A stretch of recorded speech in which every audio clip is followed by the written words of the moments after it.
بسم اللہ الرحمن الرحیم۔ السلام علیکم۔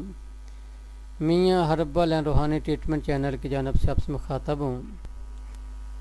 آج کا جو عنوان ہے وہ ہے بھنڈی۔ اس ویڈیو میں آپ کو یہ بتایا جائے کہ بھنڈی کیا چیز ہے اور اس کے فائدے کیا ہیں۔ اگر آپ نے ابھی تک چینل سبسکرائب نہیں کیا تو سبسکرائب کر لیں، ساتھ بیل کے آئکن کو پریس کر دیں۔ اگر ویڈیو اچھی لگے تو لائک بھی کر دینا اور شیئر بھی کر دینا۔ بھنڈی پھلی کی صورت میں بے حد لیسدار سبزی ہے، اس کا اچار بھی ڈالا جاتا ہے۔ اس کا اوپر والا حصہ سخت ہونے سے پہلے اسے استعمال کیا جاتا ہے۔ یہ کپاس کی نسل میں سے ہے۔ یہ ولایتی اور دیسی دو اقسام کی صورت میں سبز اور سفید حالت میں کاشت کی جاتی ہے۔ یہ میدانی علاقوں کی سبزی ہے جو فروری سے جولائی تک میدانی علاقوں میں، اپریل میں پہاڑی علاقوں میں بوئی جاتی ہے۔ بھنڈی ایک مشہور سبزی ہے۔ بعض ماہرین کے خیال کے مطابق اس کا اصل مقام ہندوستان ہے۔ مصر میں بھنڈی سے خاص ڈش تیار کی جاتی ہے۔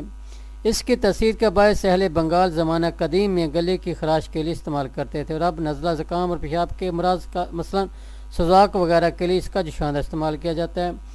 بھنڈی ایک سدا بار جھاڑی، اس کا قد 120 سینٹی میٹر ہوتا ہے۔ اس کی پتیاں 3 تا 5 حصوں پر مشتمل بنما ہوتی ہیں، جس کی ڈنڈی 1.5 سینٹی میٹر لمبی اور پٹی دار ہوتی ہے، لیکن پھل مخروطی شکل کا ہوتا ہے۔ اس کے بیج گردے کی شکل کے ہوتے ہیں جس پر سفید اور سیاہ دھبے ہوتے ہیں۔ پودے کے تقریباً ہر جز میں لعاب پیدا کرنے والا مادہ ہوتا ہے۔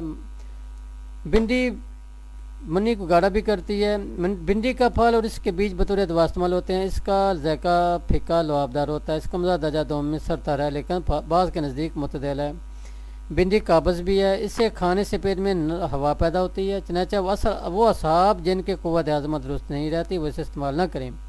یہ قابض بھی ہے اور صحت مند انسانوں کے لیے بھی دیر سے ہضم ہوتی ہے۔ منی کو گاڑھا کرتی ہے، مرازقہ پیشاب میں بے حد مفید ہے۔